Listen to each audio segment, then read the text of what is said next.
Hoy trataremos el tema sobre el tejido nervioso. El tejido nervioso presenta unas funciones muy fundamentales. Por ejemplo, podríamos mencionar el detectar, transmitir, analizar y utilizar las informaciones generadas por los estímulos sensoriales. Cuando hablamos de estímulos sensoriales, estamos hablando de estímulos visuales, auditivos, hápticos como el tacto y como aquellos que nosotros podríamos utilizar si estuviésemos en un restaurante, por ejemplo. El gusto, ¿verdad? Por la comida, los sabores y el olfato. Eso podrían ser algunos estímulos sensoriales. Por ejemplo, si usted destapa un bote de aroma, un bote de perfume, ¿verdad? Entonces se inunda la habitación del aroma que nosotros podríamos percibir. Pero además, no solamente, no solamente detecta, transmite, analiza y utiliza las informaciones generadas por los estímulos sensoriales, porque hay también algunos cambios fisiológicos como bajas en los niveles de glucosa o elevaciones en los niveles normales de glucosa. Todo eso puede ser incluso captado, detectado, ¿verdad? Por nuestro sistema nervioso, ¿verdad? Así como un cambio en la presión arterial. Entonces, esa es una de las funciones: detectar, transmitir, analizar y utilizar las informaciones generadas por los estímulos sensoriales con el objeto de desempeñar la segunda, que sería organizar y coordinar directa o indirectamente el funcionamiento de casi todas las funciones de nuestro organismo. Para que el tejido nervioso pueda desempeñar estas funciones, es necesario la actividad tanto de las células neuronales como de las células de soporte del tejido nervioso, las células de glía. Entonces vamos a entrar en detalle a conocer los componentes celulares del tejido nervioso. Pero antes de eso, quiero hablar de manera general cómo está organizado el sistema nervioso, el tejido nervioso. Y diríamos que anatómicamente el sistema nervioso está organizado en el sistema nervioso central. El sistema nervioso central, que básicamente está constituido por el encéfalo y la médula espinal. El encéfalo, que está contenido en la cavidad craneana, y la médula espinal contenida en el conducto vertebral. Y bueno, ahí tendríamos entonces, ¿verdad?, los componentes del sistema nervioso central, ¿verdad? Entonces tenemos acá el encéfalo, que está formado o está constituido precisamente por todos estos componentes: el cerebro, el cerebelo, el mesencéfalo, el puente de Barolio, el bulbo raquídeo. Todo esto está contenido en la caja craneana. Y bueno, tenemos luego la médula espinal, ¿verdad? Acá podemos ver, y esto constituye lo que se llama sistema nervioso central. Y luego tenemos el sistema nervioso periférico. El sistema nervioso periférico, que lo podemos abreviar como SNP, que está constituido por los nervios y los ganglios nerviosos. Entonces el sistema nervioso periférico está constituido por los nervios. ¿Cuáles nervios? Los craneanos, los raquídeos y periféricos, que conducen impulsos desde el sistema nervioso central, es decir, que son nervios eferentes o motores. Y también tenemos aquellos nervios que conducen impulsos hacia el sistema nervioso central, es decir, los nervios aferentes o sensitivos.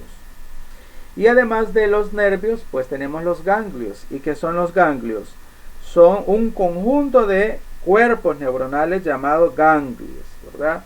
Es decir, que los ganglios van a estar constituidos por un conjunto de cuerpos neuronales por fuera del sistema nervioso central. Entonces ahí vamos a tener también terminaciones nerviosas especializadas, tanto motores como sensitivas. Y bueno, esa es la organización desde el punto de vista anatómico del sistema nervioso. Entonces yo creo que está fácil, ¿verdad?, de poder conocer esas divisiones anatómicamente hablando.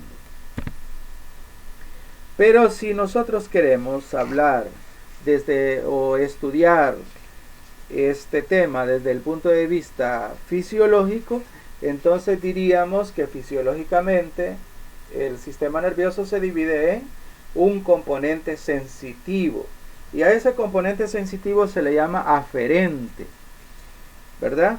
Y recibe y transmite los impulsos hacia el sistema nervioso central para su procesamiento. Entonces eso es bien importante. Entonces las neuronas sensitivas van a transmitir los impulsos hacia el sistema nervioso central para ser procesados. Y luego tenemos el componente motor, al cual le llamamos eferente. Ese componente motor se origina en el sistema nervioso central. ¿Cuál es el sistema nervioso central? El encéfalo y la médula espinal, ¿verdad?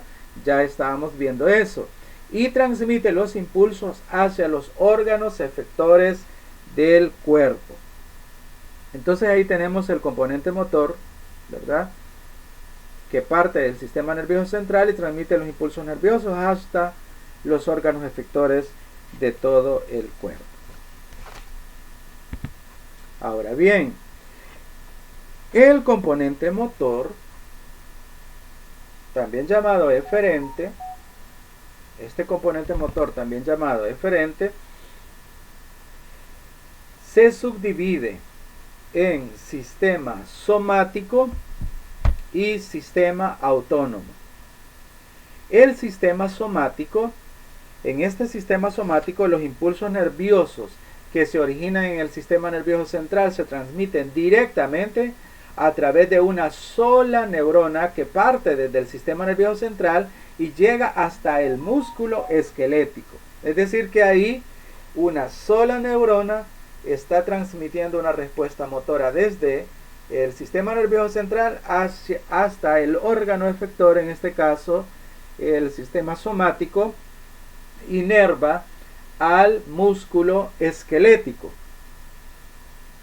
Y en el caso del sistema nervioso autónomo, los impulsos se transmiten primero a un ganglio autónomo por medio de una neurona, de una primera neurona. A esa primera neurona se le llama neurona preganglionar, que es la que parte del sistema nervioso central hacia el ganglio autónomo. Y luego hace sinapsis ahí con una segunda neurona que se origina del ganglio autónomo y transmite el impulso nervioso hacia los órganos como el músculo liso, el músculo cardíaco y las glándulas.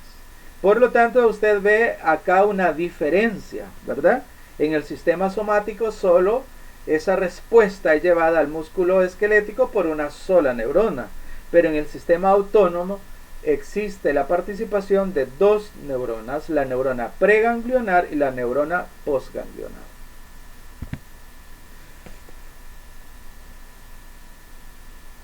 El sistema nervioso autónomo tiene tres divisiones, ¿verdad? Tres divisiones. Estamos hablando del sistema simpático y el sistema parasimpático, pero también ahora se habla de la división entérica. Ahora, en cuanto al sistema simpático, como vemos ahí, prepara al cuerpo para la lucha y la huida. Es decir, que incrementa la respiración, incrementa la presión arterial, y también hay un incremento gracias a la acción del sistema simpático, hay un incremento de la frecuencia cardíaca y el flujo de sangre hacia los músculos esqueléticos aumenta. Por lo tanto, estamos diciendo que el cuerpo está recibiendo más sangre en los músculos precisamente para prepararlo para la defensa, ¿verdad? Para la lucha o para correr, para la huida, por ejemplo. Además de eso, tenemos que hay un cambio, ¿verdad? En las pupilas, dilata las pupilas, eso hace que nosotros estemos más alerta, ¿verdad? Más alerta, y en general vuelve lenta la función visceral. Por lo tanto, ahí tenemos una acciones, ¿verdad? Que se le atribuyen al sistema simpático. Obviamente, si usted va caminando ¿verdad? Por la acera en una ciudad y de repente se siente amenazada por alguien, entonces usted de inmediato se activa ese sistema simpático y entonces usted adquiere ciertas capacidades que le permite a usted incluso huir, correr, ¿verdad? Huir del peligro o enfrentarlo, ¿verdad? Pero en cuanto al sistema parasimpático, tiende a ser antagonista desde el punto de vista funcional, porque si nosotros vemos, prepara el cuerpo para el descanso y la digestión.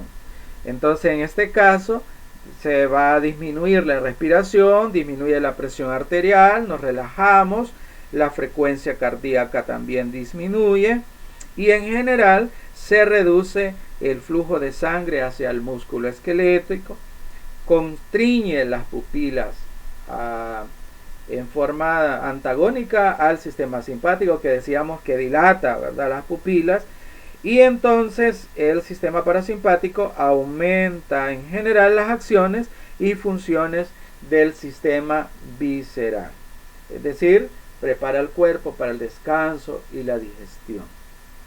Ahora bien, en cuanto a la división entérica, está formada por los ganglios y redes neuronales posinápticas del tubo digestivo. Acá podemos observar nosotros los dos sistemas, el sistema parasimpático y el sistema simpático. Bueno, aquí está al revés, ¿verdad? En la imagen anterior, como podemos ver, poníamos a la izquierda el simpático, a la derecha el parasimpático, pero esto es algo que no tiene nada de importancia, ¿verdad? Así es que no se van a confundir con esta otra imagen. Ahí está bien claro el sistema parasimpático y el sistema simpático. Y bueno, el sistema parasimpático se origina en el cerebro y en el segmento sacro de la médula espinal. Como ustedes pueden observar, todos estos nervios parten del encéfalo y del segmento sacro de la médula espinal, ¿verdad? Ahí se origina el sistema parasimpático y podemos ver acá ya con dibujitos, ¿verdad? Ya con dibujitos toda la acción de este sistema parasimpático, perdón. Este sistema parasimpático. Entonces aquí vemos cómo se contrae la pupila, se estimula la salivación. No es, creo yo, raro, ¿verdad? Que alguien que está bien dormido muchas veces babea, ¿verdad? Y moja la almohada. ¿Por qué? Porque él está relajado. Contrae los bronquios, hay estimulación de la actividad digestiva, estimula la vesícula biliar, contrae la vejiga y relaja el recto. Son algunas acciones atribuibles al sistema parasimpático. Y veamos en el sistema simpático que se origina en la médula espinal, pero a partir de los segmentos de la porción torácica, como ustedes pueden observar acá, y la porción lumbar superior a esta, ¿verdad? La porción lumbar superior a esta. Y podemos observar en cuanto a el efecto un tanto antagónico a lo que hace ¿verdad? El sistema parasimpático. Entonces el sistema simpático dilata la pupila, inhibe la salivación, ¿verdad? Por ejemplo, cuando ustedes tienen temor, entonces tenemos la boca seca, ¿verdad? Y eso muchas veces sucede cuando tienen que exponer, por ejemplo, y les da nervios hacerlo. Entonces ustedes ven que están hablando y de repente sienten la boca seca. Entonces ahí está sucediendo una acción del sistema simpático. Inhibe la salivación, relaja los bronquios, acelera el impulso cardíaco, como cuando ustedes ven a la novia, ¿verdad? O a la persona que quieren y a lo mejor no tienen el valor de decírselo. Entonces ahí está actuando el sistema simpático. Acelera el impulso cardíaco, inhibe la actividad digestiva, estimula la liberación de glucosa por el hígado. Hay también secreción de adrenalina y norepinefrina por el riñón, y eso hace que estemos con mayor niveles de estrés, ¿verdad? Relaja la vejiga y contrae el recto.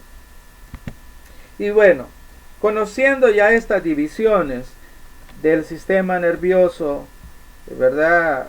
Vamos a entrar ahora en detalles a conocer los componentes celulares del tejido nervioso. Y los componentes celulares del tejido nervioso son de dos tipos. Por ejemplo, ahí tenemos las neuronas, que constituyen la unidad estructural y funcional del tejido nervioso. Las neuronas, ¿verdad? Especializadas en la generación y transmisión del impulso nervioso. Y bueno, tenemos también las células de glía, también llamadas células de neuroglias, ¿verdad? Que son las encargadas de brindar sostén y protección a las neuronas.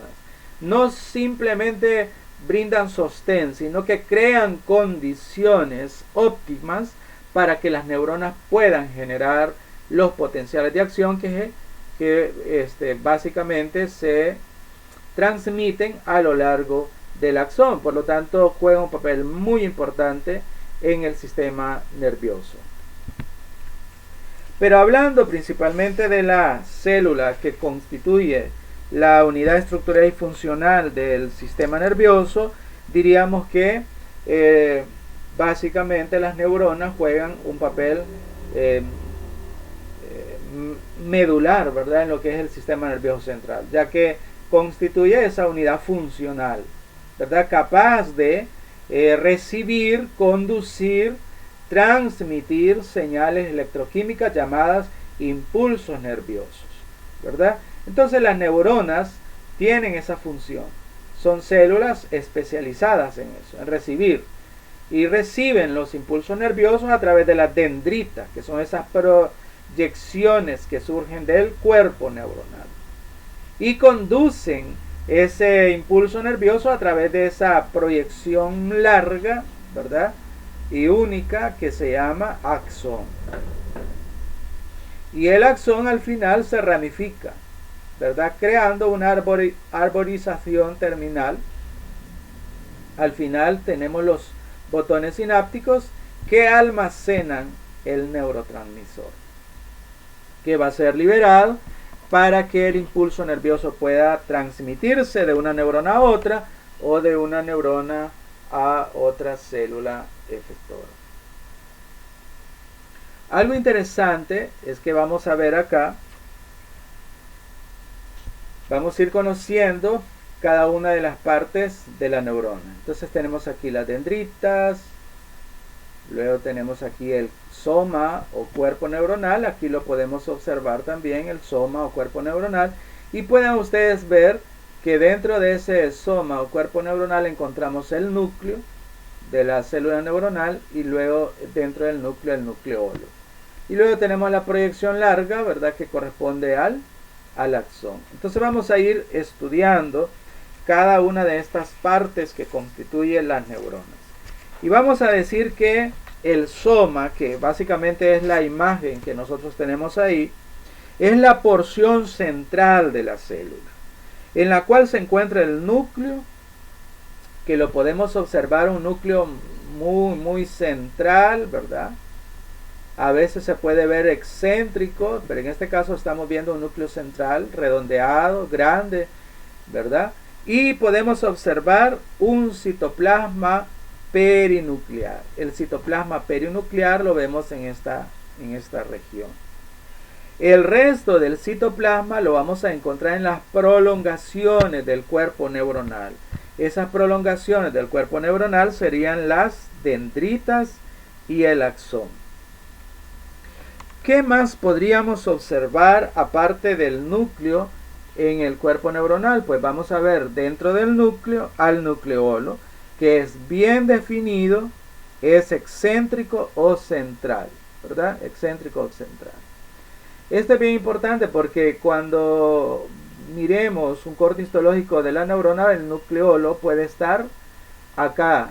El nucleolo puede estar en el centro o puede estar en posición excéntrica. Excéntrica es que no tiene una posición central. En este cuerpo neuronal, entonces el nucleolo es excéntrico. Generalmente les decía yo que el núcleo tiene una posición central, ¿verdad? Pero el nucleolo puede ser excéntrico. ¿Qué más podemos observar en el cuerpo neuronal? Pues vamos a observar abundantes mitocondrias. Las mitocondrias acá son muy numerosas y están diseminadas por todo el citoplasma, tanto del soma o cuerpo neuronal, como también de las dendritas y el axón. Y entonces podemos observar acá las mitocondrias, miren, muy abundantes, y no solamente se encuentran restringidas acá al cuerpo neuronal, sino también las vemos en las prolongaciones, ¿verdad? Tanto dendritas como del axón. ¿Qué vamos a observar más? Vamos a destacar lo que se conoce como la sustancia de Nis. Y yo quiero decirles que la sustancia de Nis es básicamente una acumulación de retículo endoplásmico rugoso, porque el retículo endoplásmico rugoso es muy abundante debido a la gran cantidad de proteínas que son sintetizadas en esta célula. Cuando se observa una célula nerviosa, una célula neuronal al microscopio óptico, entonces el retículo endoplásmico rugoso va a aparecer como acúmulos distribuidos en el pericarión, es decir, en el soma neuronal, que también se le llama así. Y se le conoce entonces como sustancia de Nis. Algunos textos aparece como corpúsculos de Nis. Estos se tiñen intensamente con colorantes básicos y metacromáticos como la tionina. Entonces, sustancia de Nis sería acúmulos del retículo endoplasmático rugoso, ¿verdad? Que lo podemos observar ahí. Bueno, también vamos a tener el aparato de Golgi. Este aparato de Golgi tiene una ubicación yuxtanuclear y es bien prominente, ¿verdad? Es muy desarrollado en el cuerpo neuronal, ya que genera vesículas sinápticas con neurotransmisores que se desplazan hacia las terminales sinápticas. Entonces ahí podemos observar también en el cuerpo neuronal el abundante, ¿verdad? Aparato de Golgi, que va a ser muy prominente. ¿Qué más podríamos hablar sobre el cuerpo neuronal? También vamos a tener acá los gránulos de lipofusina. Si ustedes, por ejemplo, se recuerdan de la clase de citosol, ustedes saben de que los gránulos de lipofusina son inclusiones citoplasmáticas que pueden acumularse en pacientes de mayor edad, ¿verdad? Y que son básicamente restos celulares de lípidos que se están acumulando precisamente porque no se degradan. Y bueno, con la edad vamos acumulando más cantidad de ellos, por lo tanto los gránulos de lipofusina son conocidos como como pigmentos del envejecimiento, ¿verdad? Eso ya lo habíamos mencionado.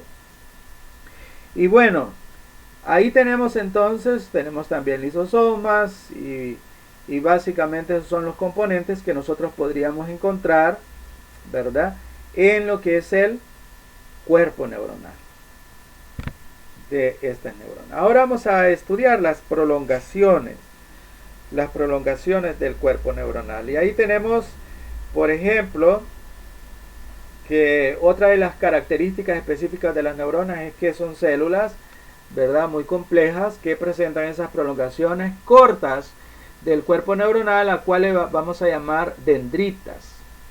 Y vean ustedes que las dendritas son cortas y son muy numerosas, ¿verdad?, y altamente ramificadas. Eso es lo que podemos estar observando, ¿verdad? Aquí podemos observar cortas, ramificadas y abundantes. Entonces estas serían las dendritas, ¿verdad?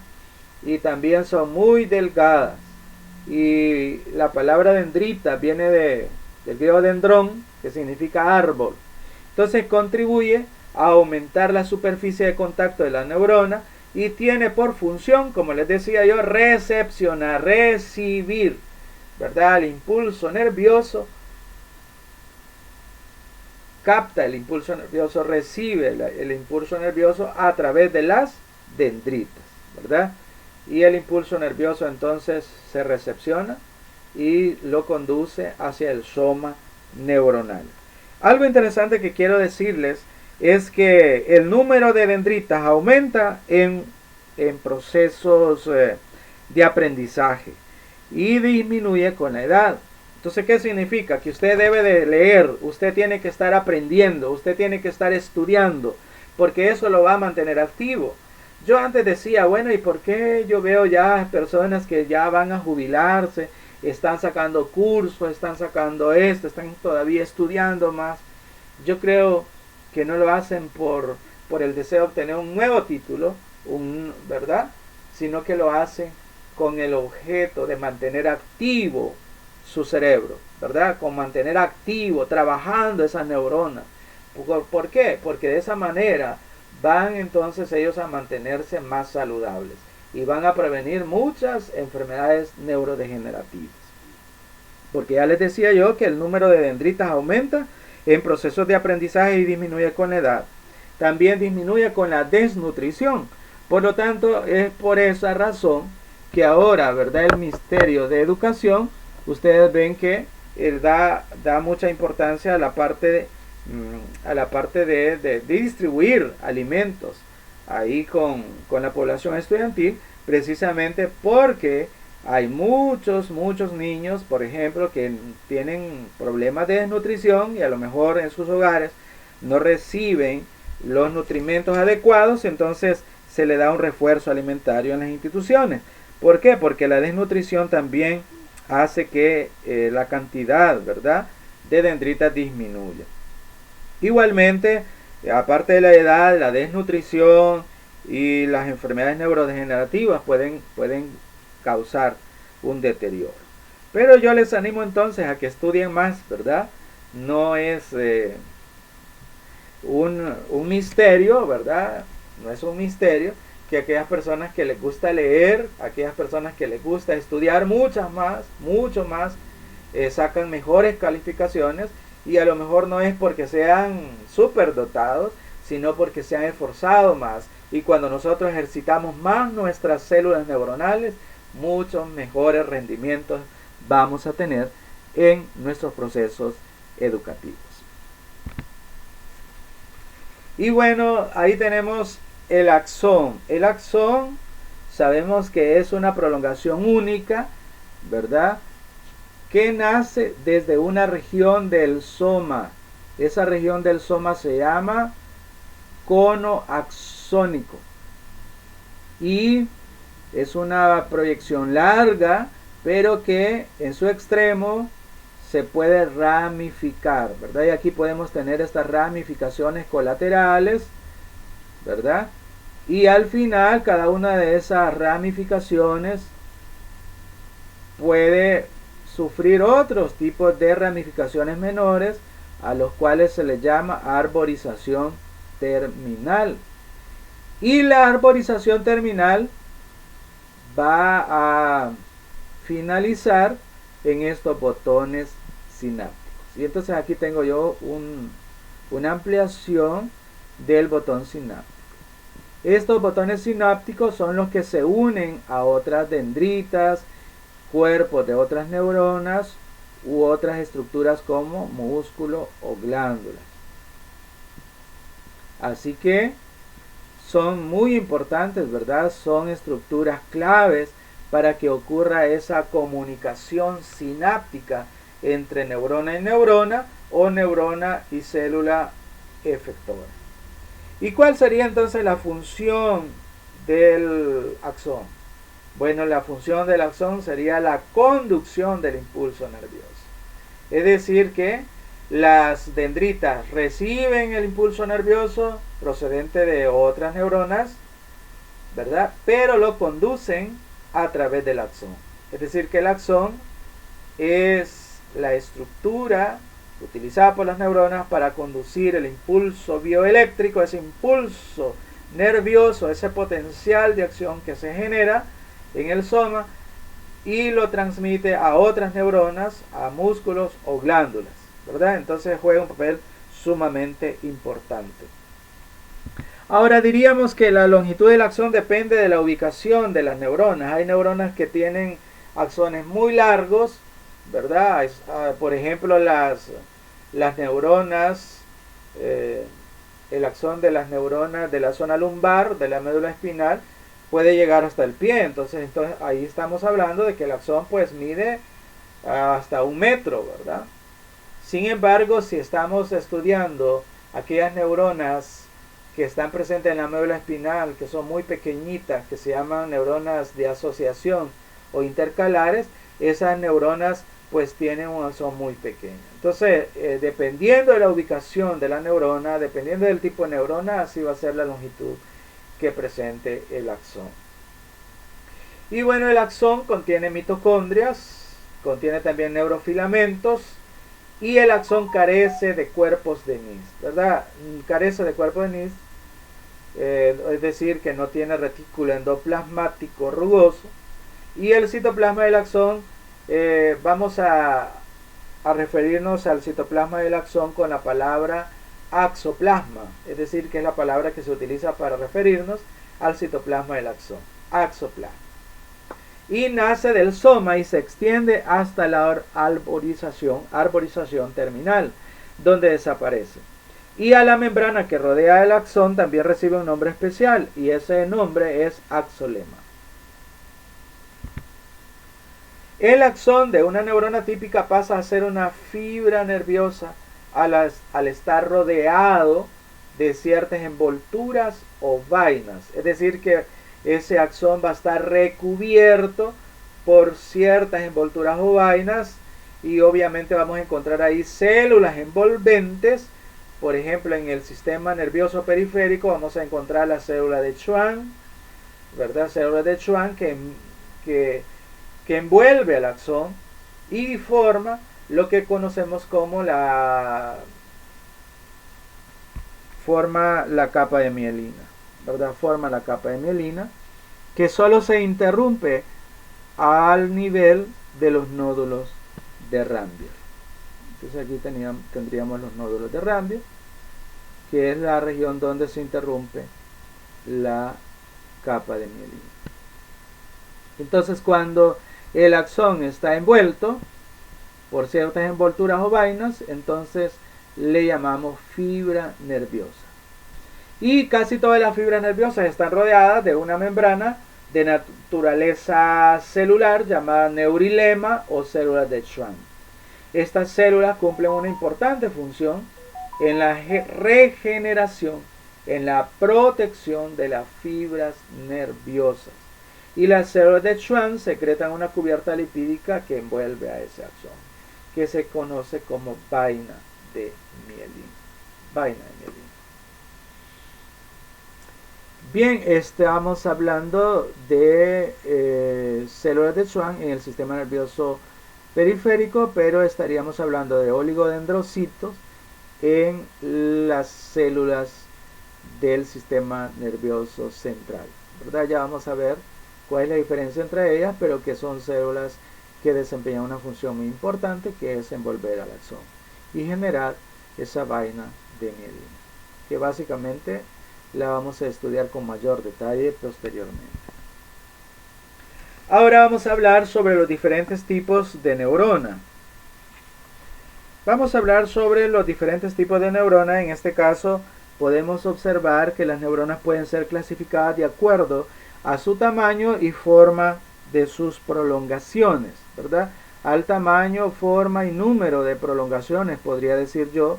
Ahí tendríamos que agregar tamaño, forma y número, ¿verdad?, de las prolongaciones.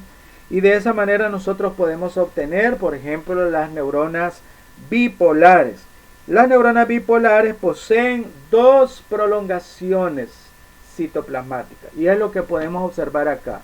Aquí tenemos el cuerpo neuronal y tenemos una sola dendrita que se ramifica y tenemos el axón.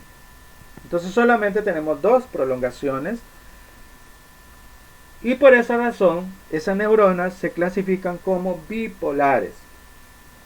Y el ejemplo clásico de una neurona bipolar pues son las neuronas de la retina ocular. Luego tenemos las neuronas unipolares. Unipolares, también llamadas neuronas unipolares, también llamadas pseudo-unipolares. Pseudo-unipolares. Y tenemos las neuronas pseudo-unipolares precisamente porque en apariencia solo presenta una prolongación, ¿verdad?, que parte del soma o cuerpo neuronal. Entonces ahí solo tiene una prolongación, el axón, que se divide cerca del soma neuronal en dos largas prolongaciones. La mayoría ubicadas en los ganglios raquídeos, en los ganglios de los nervios craneanos, y son raras, ¿verdad?, en los vertebrados, salvo al principio del desarrollo embrionario. Entonces aquí tendríamos esas neuronas unipolares. Y luego tenemos las más comunes. Estas serían las neuronas más comunes y se clasifican como multipolares porque tienen un axón y dos o más dendritas. Es decir que ahí vamos a encontrar muchas dendritas y un axón. Y por lo tanto se le llamaría multipolares. Y como les decía, son el tipo más frecuente de neuronas. Se encuentra por todo el sistema nervioso y la mayor parte son neuronas motoras. La mayor parte son neuronas motoras. Y algo interesante que quiero destacar en esta imagen es que algunas neuronas motoras se designan según su morfología, es decir, según la morfología del cuerpo neuronal. Por ejemplo, veamos la forma que tiene este cuerpo neuronal. Este cuerpo tiene una forma piramidal, ¿verdad? Por lo tanto, así se llama, ¿verdad?, la neurona. Neuronas piramidales, y las vamos a encontrar en el hipocampo. Pero vean ustedes este otro cuerpo neuronal. Este cuerpo neuronal tiene una forma, cuando se observan a un corte histológico del cerebelo, por ejemplo, la vamos a observar como teniendo una forma de gotita o de matraz o de pera, ¿verdad?, el cuerpo neuronal de esta neurona. Y bueno, estas neuronas reciben el nombre del científico que las identificó primeramente. Por lo tanto, se les llama células de Purkinje y se les va a encontrar en el cerebelo. Pues lleva el nombre del científico que la descubrió. Muy bien. Vamos a decir que la forma y la estructura de las neuronas se relaciona con las siguientes funciones: recibir señales desde receptores sensoriales, conducir estas señales como impulsos nerviosos y transmitir las señales a otras neuronas o células efectoras. Y entonces, por la función que desempeñan estas neuronas, se pueden clasificar en varios tipos, ¿verdad? Dependiendo del punto de vista funcional, se clasifican en tres grupos: las neuronas sensoriales o aferentes, las neuronas motoras y las neuronas de asociación. Veamos las neuronas sensoriales o aferentes. Son neuronas encargadas de llevar la información captada por los receptores hasta los centros elaborados de las respuestas del sistema nervioso central. Es decir, que son las neuronas que se encargan de captar los estímulos sensoriales, ¿verdad? Pueden ser estímulos visuales, les decía yo, sonoros, ¿verdad? Gustativos, olfatorios, ¿verdad? Del tacto, ¿verdad? Como la presión, ¿verdad? Y, por ejemplo, usted está caminando descalzo y de repente pisa un clavo, por ejemplo. Entonces ese es un estímulo captado por las neuronas sensoriales que llegan al sistema nervioso central y de inmediato va una respuesta, y la respuesta es que usted quita el pie, ¿verdad? De ese objeto puntiagudo. O si usted está cocinando, por ejemplo, y no se percata de que la cacerola está caliente y la toma ¿verdad? Con su mano, de inmediato quita la mano, pero para quitar la mano, entonces fue posible, esa respuesta fue posible porque las neuronas sensoriales, que también se llaman aferentes, tuvieron esa capacidad, ¿verdad?, de captar desde el medio ambiente de esos receptores sensoriales el estímulo, ¿verdad?, viajó a través de estas neuronas sensoriales al sistema nervioso central, se procesó, se elaboró una respuesta y la respuesta fue que usted quitara esa mano, ¿verdad?, de la cacerola caliente.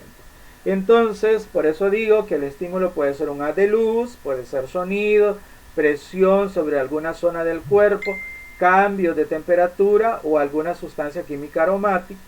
Los estímulos también pueden prevenir del interior del organismo, como por ejemplo la disminución de la glucosa en sangre, un alza en la presión arterial.